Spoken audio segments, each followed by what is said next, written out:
For years, life had been a steady hum of routine. Tracy and I had built a life together brick by brick, raising 2 daughters, managing careers, and navigating the ordinary challenges of marriage. But when the last of our kids moved out, leaving the house eerily quiet, we found ourselves in unfamiliar territory. For the first time in decades, it was just us.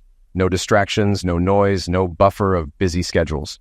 It was exciting at first, a chance to rekindle the spark we had in the beginning, but it also exposed the cracks we had long ignored. I first noticed a shift in Tracy when she joined a new book club, which wasn't just about books. It was hosted at a trendy wine bar downtown, where the conversation often veered into fitness regimens, travel plans, and the kind of lives the younger attendees were carving out for themselves. Tracy came home from those evenings flushed with excitement, recounting anecdotes about so-and-so's new business venture or another's adventurous trip to Bali. I could see her eyes light up in a way I hadn't witnessed in years. Around the same time, she became more focused on her appearance. Tracy had always been naturally beautiful, but now she was investing in herself with a newfound intensity. Regular salon visits, new clothes, and hours at the gym. It was hard not to notice how heads turned when we went out. I admired her renewed confidence, though a small part of me wondered if she was looking for validation beyond what I could give her. My own life was quieter by comparison. I had my work, my routines, and the occasional evening spent with friends over a glass of whiskey and a game of cards. I told myself that Tracy and I were simply finding our own paths in this new phase of life, but I couldn't shake the sense that she was drifting further away. It was subtle at first, a missed laugh here, a distracted look there, but over time the distance between us became palpable. 6 months ago, I overheard her talking with a friend at a neighborhood barbecue. The conversation wasn't meant for my ears, but I couldn't help but catch a stray comment about how she envied people who found themselves later in life. The word stuck with me, and I began to question whether Tracy still saw herself as part of an us, or if she was searching for something I couldn't offer. Last week, I decided to take action. I planned a surprise dinner at our favorite restaurant, the one where we'd celebrated anniversaries and milestones. I wanted a reminder of the bond we shared, the years we'd spent building a life together. The evening started well. Laughter, wine, and a lingering glance or two that hinted at the Tracy I fell in love with. But by the time we got home, that connection felt fragile again, like it could break with a single misplaced word. "Mark, you're utterly unbelievable!" Tracy exclaimed, her voice radiating enthusiasm. Her words lingered in the room, creating a peculiar cocktail of joy and discomfort. The compliment hit me with an unexpected force, halting everything in its tracks. My chest tightened, my breath shallow as though I'd just sprinted up a steep hill. Wait just a moment. After nearly 3 decades of marriage, how could she harbor even a hint of memory about someone else? Worse, how could she let it slip aloud, especially during such an intimate moment? Up until that point, the evening had felt almost flawless. "God, Mark, you know exactly how to turn my world upside down," she said again, her tone dripping with admiration. I stayed where I was, head resting against her left thigh, motionless. Tracy lay there, her breathing still heavy. I couldn't tell if she even realized what she just said or the storm it had stirred in my head. "Aren't you going to keep going?" she asked after a beat, her expression shifting to mild confusion. "I'm wiped out, babe. You took everything I had," I replied, forcing a small smile. She leaned over to kiss me before settling back into the pillows. Normally, this was when we'd curl up together, basking in the afterglow before heading to the bathroom to freshen up. But as I lay there, Tracy drifted off quickly, her breathing softening into the quiet rhythm of sleep. I slipped out of bed carefully, washed up in the bathroom, and made my way downstairs. Wrapped in my robe, I poured myself a generous glass of Staley's rye whiskey and sank into the armchair in my den. My thoughts refused to settle. Sometimes having a mind that won't shut off is more of a curse than a blessing. Most men wouldn't have caught or cared about what Tracy said in the heat of the moment. But I'm not most men. As I sipped my drink, I replayed the evening in my mind, searching for any missed signs, anything to suggest there was something off in our marriage. But everything had seemed normal, better than normal, actually. Tracy and I had been more intimate in the past 6 months than we'd been in years. I chalked it up to finally being alone after raising kids for 25 years. In that time, Tracy had dropped 20 pounds and started dressing in a way that showcased her renewed confidence. At 51, she had reclaimed her college weight of 120 pounds and didn't hesitate to show it off. Her figure was stunning. Flawless skin, a sculpted waist, and legs that turned heads. She'd always been a natural beauty, and even with a little extra weight in the past, she exuded energy and vibrancy. I had no doubt she always would. We met in college as sophomores and dated for 2 years before tying the knot at 22. Tracy had always been a bit of a flirt, but it was playful and harmless, or so I believed. I never doubted her loyalty, not even once. Until tonight. Damn it.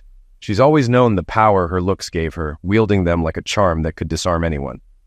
And she wasn't wrong. My thoughts drifted back to something I overheard 6 months ago at her office.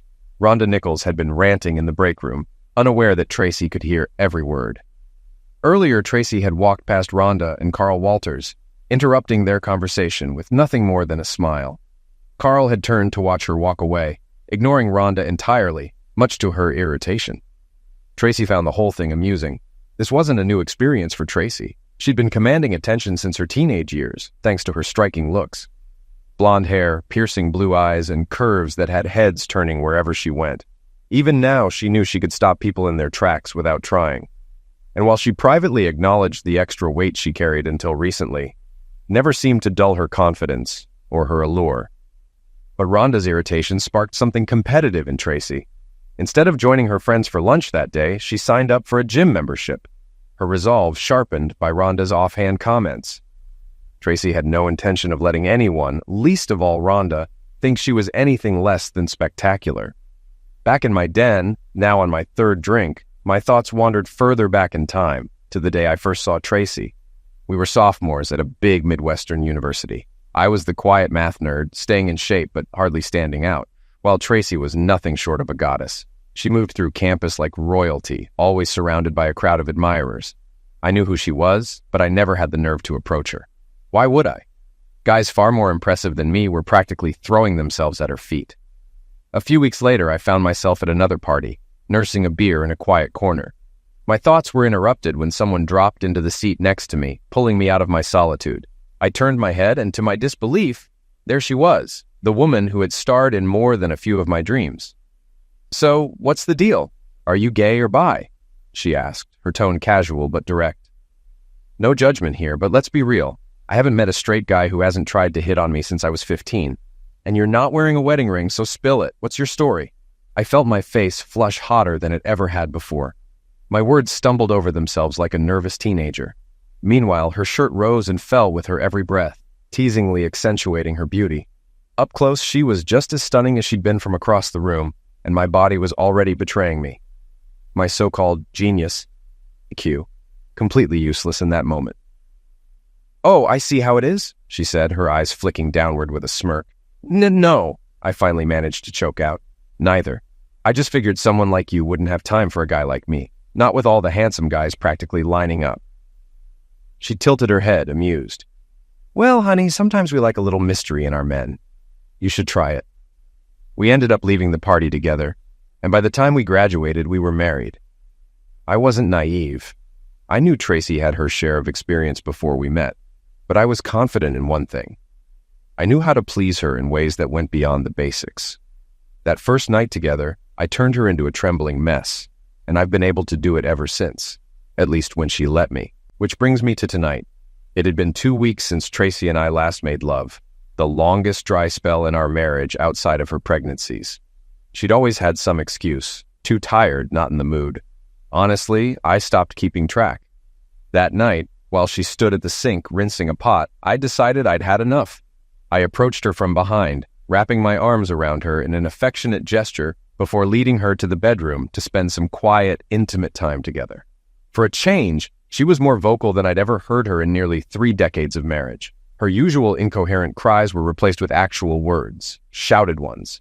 "Hell yes! Hell yes!" she screamed. And I'll admit I was enjoying myself, right up until she casually threw out her critique of my skills. That's when everything got a little too real. 2 weeks after the break room incident, Tracy started her campaign to charm Carl Walters in earnest. A work-related deal gave her the perfect pretext to invite him to dinner. On the surface, it seemed no different from her usual lunches with other agents. She was, after all, the top producer and senior agent. But this time, she made sure Rhonda knew about it. Tracy was professional enough to handle the business side first. After all, a paycheck is a paycheck. But once that was out of the way, She flipped the switch, transforming into Carl's newest confidant. Over a bottle of wine, she mined every detail about him. His football days, his personal life. He mentioned he had a girlfriend, but they weren't exclusive.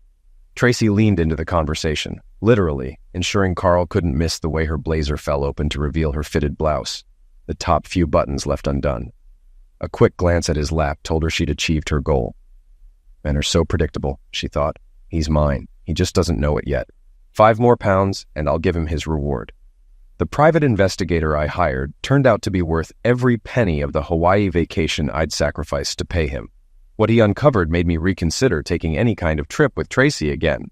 Turns out, she wasn't just fooling around with Carl Walters, but also a guy named Fred Lazarus, and even worse, her gym trainer.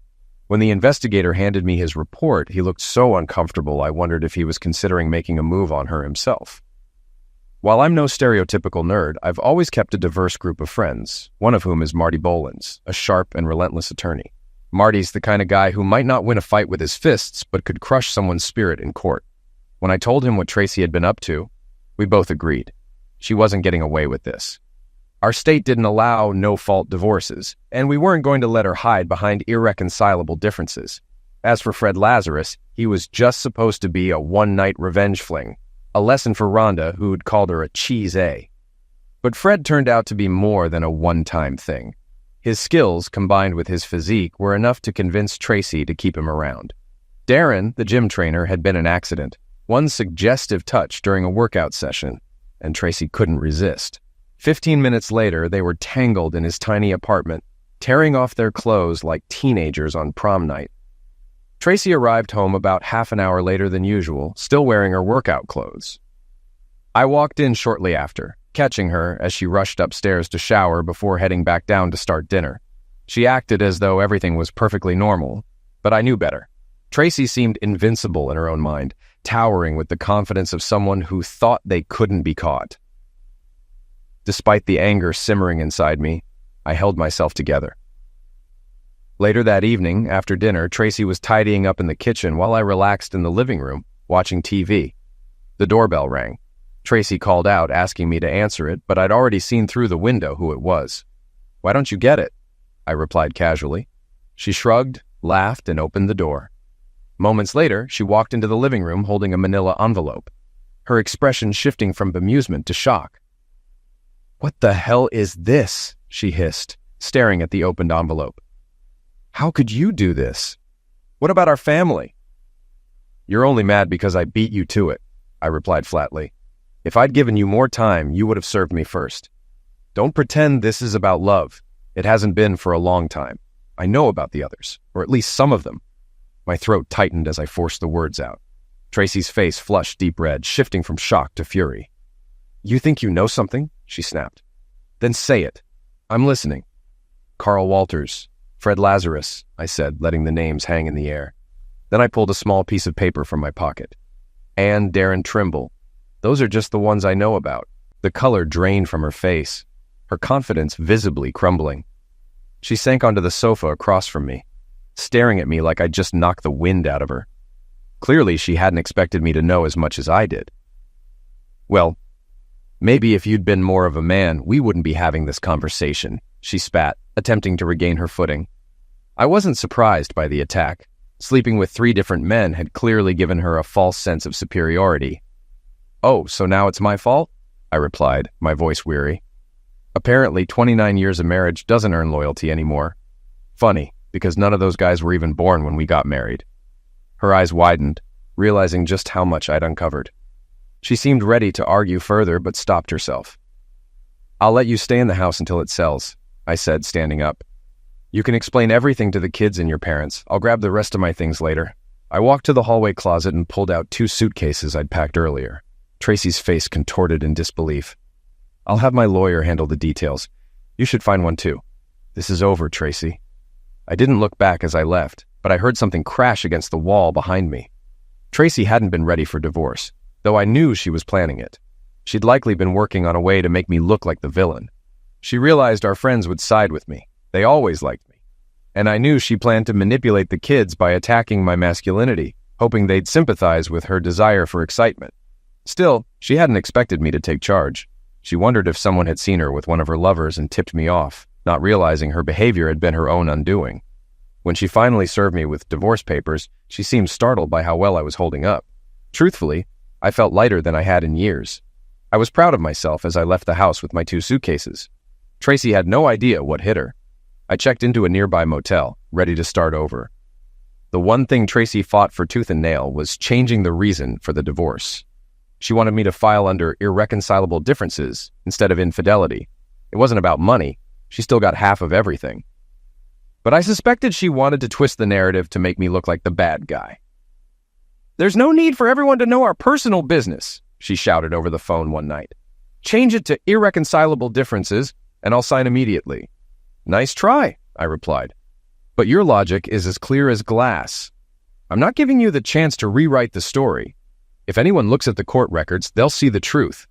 You decided to cheat while we were still married. Now, you get to live with the consequences. You could have respected me enough to leave first. Instead, you made your bed." Her retaliation came through rumors. She spread lies about me being terrible in bed, hoping I'd cave. It stung, but what hurt most was when our youngest daughter, Allison, confronted me. "You're stalking Mom because you can't handle your ego being bruised," she accused. "If that's what she told you, then let's set the record straight," I said, my voice cold. "Your mother's not having an affair with just one man. She's juggling 3. That's right, 3 men, all around your age. She's supposed to be my partner, but instead she turned into someone I barely recognize." Allison's face fell as she stammered in disbelief, tears filling her eyes. I'd never spoken so harshly to her before, and the look on her face nearly broke me. She left my apartment in shock, and it took all my strength not to go after her and offer a comforting hug. About 20 minutes later, my phone rang. It was Tracy's mother, Barb, who hadn't spoken to me since the divorce proceedings began.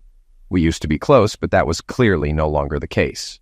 "How could you say something so cruel to Allison?" she yelled as soon as I answered. "You idiot! That girl adored you, and now she's here on my couch crying her eyes out. What were you thinking saying those horrible things about Tracy?" "Barb, hold on," I said, keeping my tone calm. "You've only heard Tracy's version of the story, not mine. She's been seeing 3 different men behind my back. If you don't believe me, ask her yourself." "I have proof," Barb gasped, her sharp intake of breath loud enough to be heard clearly over the line. "What kind of proof? Mark, do you have photos, videos?" "Yes," I replied quietly. I wasn't planning to go nuclear, but apparently Tracy has decided to play dirty. "Dear God, no, that's not necessary, Mark. I'll talk to her. 3 men? I can't believe it. I'm so sorry." Her voice cracked and she hung up before I could say more. I sighed as I put down the phone. Barb had been like a second mother to me after my own mom passed away years ago. I could talk to her about anything, and she always listened. But now, I'd shattered her perception of her daughter, and it felt like I'd crushed her spirit in the process. The divorce, finalized a year later, was granted on the grounds of infidelity. During that time, Tracy continued her liaisons with her boys, though I stopped caring enough to keep track. My focus had shifted to moving on. A month after filing for divorce, I started noticing something strange. Women from different departments at the university began stopping by my office, checking on me. 2 women from the science department, whom I barely knew, came to my small basement office in the math building on separate occasions to offer support. Both left their numbers in case I needed to talk. They were both attractive, one divorced in her 50s, the other a widow in her 40s. I appreciated their concern, but couldn't understand why I was suddenly on their radar. Encounters like these became frequent. Women I'd barely interacted with over the years were now smiling, chatting, and going out of their way to be there for me. One afternoon, as I was leaving my office, Colleen, the department's administrative secretary, caught my eye and gave me a dazzling smile. Colleen was 35, recently divorced, with striking green eyes, glossy black hair, and a figure that turned heads. "Okay, Colleen," I said, stopping in my tracks. "What's going on? Did I inherit a fortune I don't know about?" She laughed, a mischievous sparkle in her eye. "You really don't get it, do you?" "Apparently not," I said, genuinely confused. She stepped closer, lowering her voice conspiratorially. "It's your weight loss, Mark. You've shed 120 pounds, and by that I mean your wife. You were always the sweet, smart guy, but as long as you were married, you were off limits. Now that your ring is gone, well, it's open season." I stared at her, trying to process what she'd just said. She laughed at my expression. Seriously, Mark, you're a rare find. Handsome, smart, kind, and single. Trust me, word got around fast. And just so you know, she added with a wink, I'm submitting my application too. I'll add it to the queue, I stammered, flustered. She chuckled as she walked away. Meanwhile, Tracy had underestimated how quickly word of her actions would spread. She thought she could control the narrative, but within weeks, friends and family were calling her out. A month after I filed for divorce, Tracy's oldest friend, Marge Rochambeau, called her. Are you out of your mind? How could you let the best guy in the world walk away from you? Marge demanded. Tracy froze. How does she already know? She wondered. Marge lived 2 hours away in their hometown, and Tracy had assumed she had more time to spin the story before word reached everyone she knew. It's complicated, Tracy began, trying to sound composed. Complicated? Marge scoffed. Your mom spilled everything. She broke down crying in the middle of Walmart last week and told my mom the whole story. What were you thinking, Tracy? Cheating on a man who adored you? Tracy's heart sank. She thought her family would stay quiet, but clearly that wasn't the case. Marge continued her rant. You cheated on a man who was loyal, loving, and kind because you thought you deserved better. Newsflash, Tracy, you're not exactly the woman you were at 30. And guess what? You're about to hit middle age, too. Did you ever stop to think about that? Tracy stammered, trying to come up with a response, but Marge cut her off. I've always known you could be selfish, but I never thought you'd do this to Mark. The day my divorce was finalized, I found myself in my apartment, picking at a small salad and washing it down with several glasses of Buffalo Trace bourbon. Meanwhile, Tracy celebrated her newfound freedom with Carl, whisking him off to an upscale dinner before heading back to his place. It wasn't their first rendezvous, but something felt off for her that night. Despite her best efforts, she couldn't rekindle the same spark. Frustrated, but unwilling to admit it to herself, or to him, she made her excuses and left. As she drove home, she reflected bitterly that her first night as a divorced woman had fallen spectacularly flat. 2 weeks later, I had dinner with Judy Scalise, a longtime mutual friend of Tracy's and mine. Judy was a safe choice for a first post-divorce date, someone who understood the history but wouldn't complicate things. I wanted to avoid misunderstandings. As we sat across from each other, I decided to let my guard down a bit. You know, I said with a wry smile, I thought I had women all figured out. 30 years of marriage, and I really believed I'd cracked the code. But here I am, completely clueless. What should I do next? Judy, an artist with an unconventional charm, gave me a thoughtful look. She was a few years younger than me, yoga-toned, with luminous blue eyes and rich, dark hair. She'd always been striking, but I'd never let my thoughts drift in her direction. Until now. Mark, she said with a soft smile, I'm glad you called. Honestly, I didn't expect to be first on your list, but I'm honored. That said, let's not waste tonight rehashing you and Tracy. We can save that for coffee some other time. For now, let's just enjoy ourselves as two adults moving forward. You're right, I agreed. You can't move forward while looking backward. Encouraged, I stood up, leaned toward her, and kissed her. To my surprise, Judy rose to meet me, responding with a kiss so passionate it left me breathless. Before that night, I'd never considered Judy in a romantic or physical way. Sure, I knew she was beautiful and had a body that turned heads, but I'd never looked at her through that lens. My loyalty to Tracy had been absolute.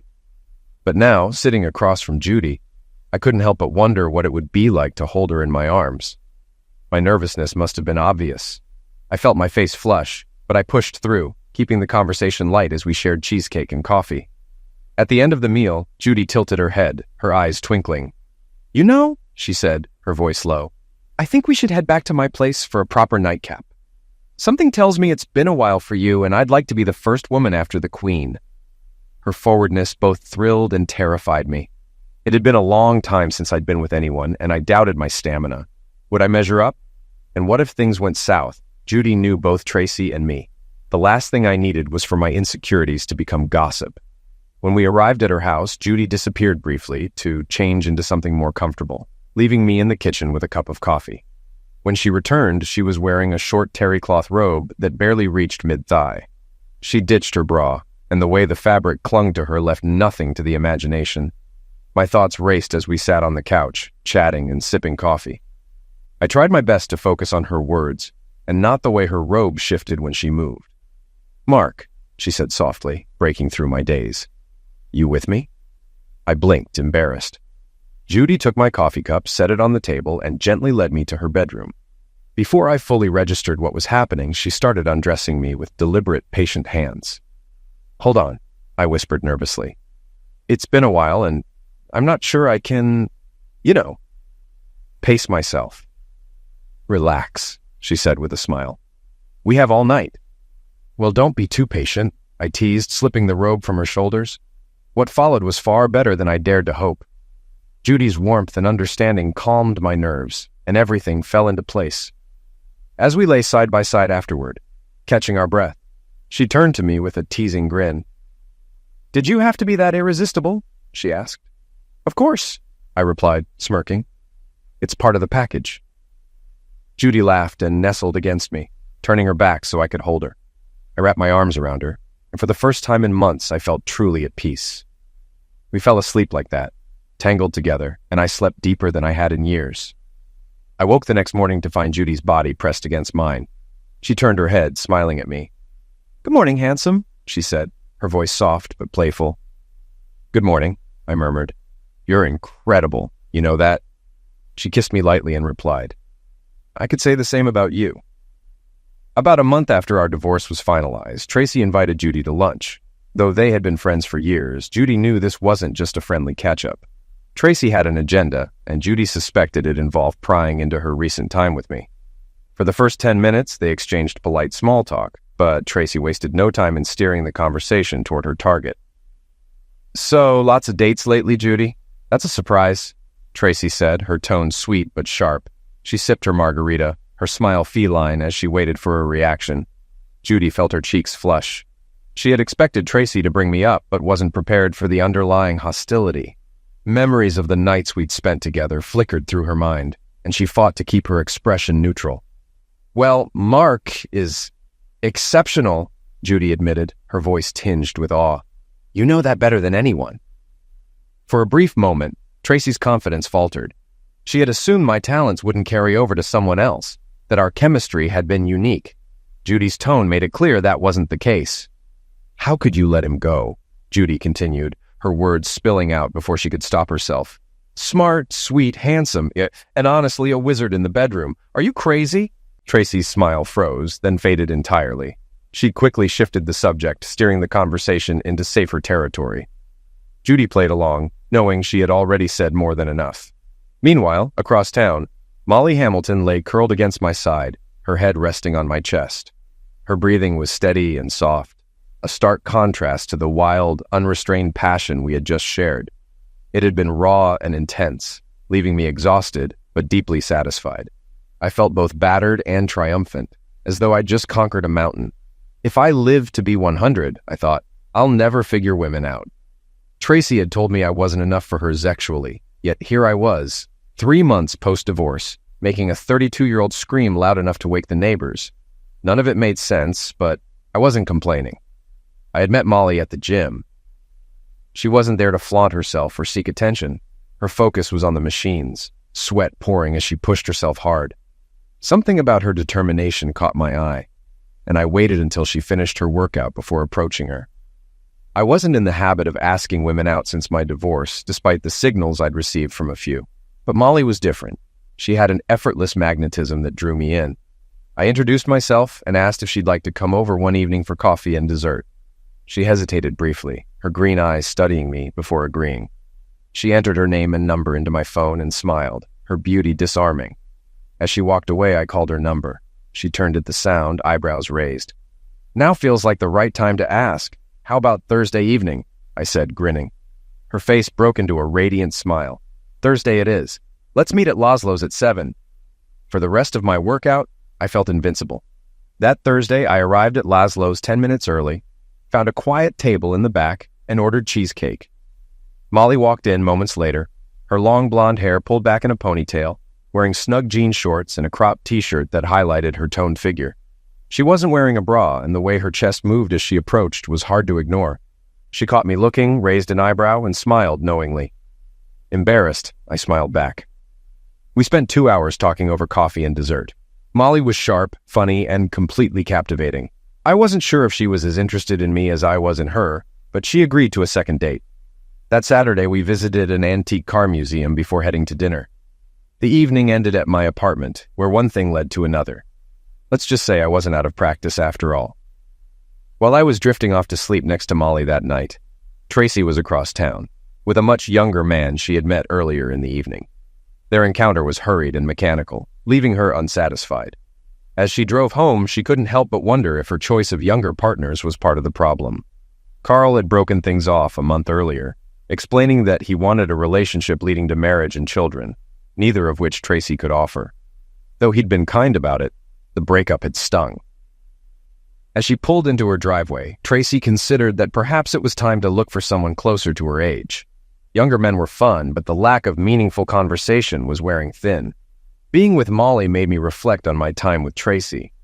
From my limited experience before our marriage, I had always suspected Tracy wasn't particularly skilled in bed. She didn't need to be. Her looks had always been enough to captivate men. Over the years, I made peace with it because I loved her, convincing myself that what we had was the best it could be.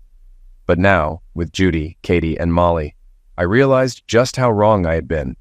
True closeness was a connection far deeper than I had ever experienced with Tracy. As I lay in bed that night, with Molly's warmth beside me, one thought lingered. Tracy had fooled me again. Not with lies, but with the belief that what we had was as good as it could get. She couldn't have been more wrong. 2 weeks after the wedding invitations went out, my phone buzzed with an unexpected call from Tracy. I hadn't spoken to her in months, and during my visits with our daughters, her name rarely came up. I'd made it clear that while I wanted them to respect and love their mother, my relationship with her was over. They'd honored that boundary. "Mark," Tracy began without preamble, "April wants to know if we can be civil long enough to survive her wedding. Robert finally popped the question, and she wants us both there, but only if we can behave ourselves." "I haven't heard from April yet," I replied, keeping my tone even. "But you can assure her I'll be a perfect gentleman, especially if you can remember you were once the woman I loved. I'll tell her the same when she calls me with the good news." The next day, April called to share her excitement. I congratulated her and repeated what I'd told Tracy, adding that I was happy to help cover the costs and hoped she'd enjoy planning the event with her mother. On the day of the wedding, walking April down the aisle was an experience that caught me completely off guard. My little girl, who once sang silly songs and carried her favorite doll everywhere, had grown into a radiant, confident woman. Those 30 steps felt both fleeting and endless as a flood of memories played in my mind. By the time I handed her to Robert at the altar, my composure broke, and tears rolled down my cheeks. As I returned to my seat, Tracy leaned over, her own eyes wet, and kissed me gently on the cheek. Later, during the father-daughter dance, we swayed to a soft waltz. The moment felt surreal, but it passed too quickly. Afterward, the music shifted to a livelier beat, and the younger crowd flooded the dance floor. I retreated to the bar for a scotch, letting the evening's emotions settle. I wasn't there long before I saw Tracy slow dancing with a man easily 30 years her junior. I approached and politely asked the young man if I could cut in. Tracy lit up with a grin and extended her hand toward me, leaving the boy no choice but to step aside. "You don't trust me with these kids, do you?" she teased as we began to dance. "Half the world thinks I'm a strumpet thanks to you. That poor guy probably thinks I'm ready to take him home." "If that's what you're looking for, I can bring him back," I replied dryly. "But I thought you might prefer dancing with someone who doesn't think Beyoncé is the height of musical genius." "Touché," she said with a smirk. "Well, unless you're planning to stab me right here on the dance floor, I think we've done pretty well this weekend." I nodded. "We have. It's probably the most mature we've been around each other in years." "True," she admitted with a soft laugh. "At least we waited until the kids moved out before we fell apart." We danced through a couple of songs before her previous partner returned, nervously asking if he could cut back in. To Tracy's surprise, I stepped aside without hesitation. Back at the table, my youngest daughter, Ellie, joined me.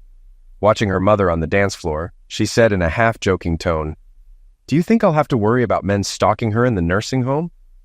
I glanced at Ellie, catching the flicker of seriousness behind her humor.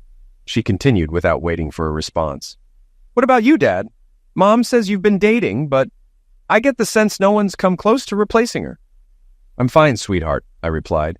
"Better than fine, actually. Your mom doesn't know as much about my life as she thinks she does. I'm not looking to replace her. I'm just living my life." Just then, Wendy Adams approached our table. Wendy and her late husband, Earl, had been family friends for years. Earl and I were especially close before he passed away. Wendy still kept in touch with Tracy, but we hadn't seen each other much since Earl's end of life. Tonight, she looked radiant in a figure-hugging dress that hinted she hadn't let the years slow her down. "Care to join us?" I asked. Wendy smiled warmly, but shook her head. "Actually, I was hoping to steal you for a dance." Ellie raised an eyebrow, but quickly grinned. "Go ahead, Dad. Shake a leg." As Wendy and I made our way to the dance floor, Ellie leaned in and whispered, "Coincidences like this only happen in the movies, Dad." We danced through a couple of songs before retreating to the bar area, where we found a quiet corner to sit and talk. As we chatted, Wendy suddenly took my hand, her expression serious. "Mark," she said, locking eyes with me, "are you still in love with her? Because if you are, I won't make a fool of myself by asking you to dinner." Her question caught me off guard. I'd always thought of Wendy as Tracy's friend, and though I admired her, I'd never considered pursuing her. But now, sitting here with her, I realized how much I enjoyed her company. "I'll always love her in some way," I admitted, "but I'm not in love with her anymore. That part of my life is over." Wendy smiled softly. "Good, because I'm not a young girl anymore, Mark. I've been alone for 8 years, and there aren't many men I'm interested in. If I see someone I care about, I'm not going to hold back. Tracy let you go. It's been 3 years since your divorce, and you're not hers anymore. So, if you're willing, I'd like to see where this goes." Wendy blushed as she spoke her last words, her cheeks coloring in a way that made her look younger. I couldn't help but feel a sudden, irresistible urge to be the one to help her get back on the horse, as she'd put it. I handed her my phone, and she entered her number with a quick, shy smile. Just as she was handing it back to me, April and Robert emerged from the reception hall, searching for me. April recognized Wendy immediately, and they exchanged pleasantries. After a brief chat, Wendy gracefully excused herself. "You better get back in there and play father of the bride," she teased before walking away. As she left, I reached out, took her hands in mine, and leaned in to plant a light kiss on her lips. "To be continued," I said softly, watching her blush deepen as she nodded and smiled. The rest of the evening unfolded with the usual wedding traditions, cutting the cake, toasts, and dancing. But Tracy, to my surprise, barely left my side for the remainder of the night. I couldn't help but wonder if April had mentioned my conversation with Wendy. Tracy's behavior felt tinged with jealousy, a sentiment I hadn't seen from her in years. I'll admit it was flattering, even after everything that had passed between us. Later, as the evening wound down, April shared an anecdote with her mother. "We interrupted Dad and Wendy Adams earlier," she said. "They looked pretty cozy, and I'm pretty sure they kissed before she left." Allison chimed in with a mischievous grin, adding that Wendy had looked like a smitten teenager while dancing with me. Judging by Tracy's expression, she didn't share Allison's enthusiasm. By the end of the night, Tracy and I found ourselves alone in the hotel lobby. She had arrived by taxi, so I offered her a ride home. She accepted on one condition, that we stop for a drink at the hotel bar. Considering how well we'd gotten along that evening, a rarity in recent years, I agreed. We found a small table near the bar, and I ordered for both of us. "Bourbon on the rocks for the lady, and I'll have a Stolly," I told the waitress. Tracy smiled faintly. "It's nice that you still remember. You're still the only woman I've ever known who drinks whiskey properly," I replied with a smirk. Tracy hesitated, then blurted out, "Are you going to date Wendy Adams?" She flushed deeply, covering her cheek with one hand. "I didn't mean it like that," she stammered. "It just slipped out, but are you? You've dated so many beautiful women since the divorce. It's like you didn't even miss me. Was all this part of some grand plan to sow your wild oats?" I lowered my glass, holding her gaze for a long moment before answering. "That's an interesting theory, Tracy," I said evenly. "But I seem to remember someone else doing the oat sowing while we were still married. To this day, you've never explained why you treated me that way. Why you disrespected the man who was ready to grow old with you." Tracy's expression shifted, a mix of regret and pain crossing her face. She sighed deeply. "I made a mistake, Mark, a terrible, stupid mistake." I stayed silent, letting her continue. "I was terrified of getting older. I started chasing a thrill, trying to prove to myself that I could still turn heads, still make men want me. The attention from younger guys felt like proof that I was still desirable. But it wasn't about the sex. It was about the excitement of being wanted by someone new, someone younger. And I let myself believe that what I had with them was better than what we had. I was too blind to see that I was wrong. Her voice wavered. After you left, the thrill disappeared. It turns out there's nothing exciting about meaningless encounters. Sure, it felt good for my ego to know that younger guys still found me attractive. But there was no depth, no connection. And damn it, Mark, I'd do anything for the kind of closeness we used to have. I sighed, leaning back in my chair. Have you considered dating someone your own age? Someone who's in the same stage of life, who understands what it means to build something real, even if he can't keep up with a 25-year-old in every way. Tracy met my eyes, her voice quiet but resolute. That's what I'm trying to do now, Mark. I'm done chasing after boys who don't know what they want. She paused, her eyes filling with tears. We had 30 good years together. I know I don't deserve it, but can you forgive me? Can we try again? A single tear rolled down her cheek as she waited for my response. Before everything fell apart, I would have held Tracy in my arms and tried to make the world a better place for her. Even now, after all that had happened, part of me still felt that pull. But this wasn't 3 years ago. Back then, her apology might have meant something. Now it felt more like a desperate attempt to rewrite history. I shook my head slowly. Tracy, let's be honest. We had about 29 good years together, not 30. This last year doesn't count as anything but chaos, and this isn't a fairy tale. In the real world, we wouldn't make it. Come on, let me take you home. After the wedding, I waited a week before calling Wendy Adams. We'd had an electric connection at the reception, but I didn't want to rush things. When I finally called, we planned a date at a lovely seafood restaurant in a nearby town. Wendy wore a sleek, form-fitting dress that caught every man's eye, but unlike Tracy, she seemed oblivious to the attention. Her focus was entirely on me, and I couldn't help but be captivated. Dinner was fantastic, great food, paired with effortless conversation. Afterward, we went back to her house for dessert and a drink. She poured us both a glass of cognac, and as we finished our drinks, she stood, took my hand, and led me upstairs. The room she brought me to wasn't the master bedroom. It was clear she couldn't bring herself to share that space, the one she had shared with Earl, with anyone else. I respected her unspoken decision. Wendy didn't need to ask me to be gentle. I knew Earl had been her great love, and she likely hadn't been with anyone since his passing. I started slow, kissing her lips softly as I helped her undress. She returned the favor, her hands trembling slightly as she helped me out of my clothes. Her body was beautiful, natural, full, and still defying gravity. Tenderness gave way to passion, and soon I saw a fiery side of Wendy that I hadn't expected. Afterward, as we lay entangled in each other's arms, her breathing slowed into the steady rhythm of sleep.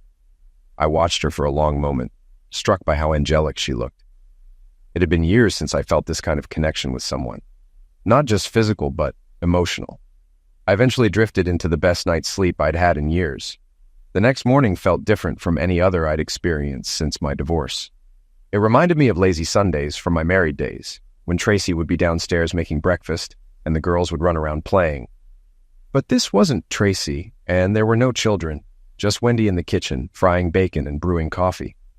I pulled on some trousers and went downstairs. Wendy greeted me wearing nothing but my shirt, the sleeves rolled up and the buttons haphazardly done. She looked stunning. "Hope you don't mind," she said with a smile. "Your shirt smelled like you, and I wasn't ready to give that up just yet." "Well," I replied, grinning, "what's a man got to do to get some breakfast around here?" She stepped closer, and I pulled her into a tight hug. She smelled of coffee, bacon, and the lingering scent of last night's closeness. It was perfect. We ate and talked, making plans for the day. It was a Saturday, and the possibilities felt endless. For the first time in years, there was no me or you. It was all about what we would do. Then an idea hit me like lightning. "This might sound crazy," I said, setting down my coffee, "but how about we get married today?" Wendy blinked, then smiled.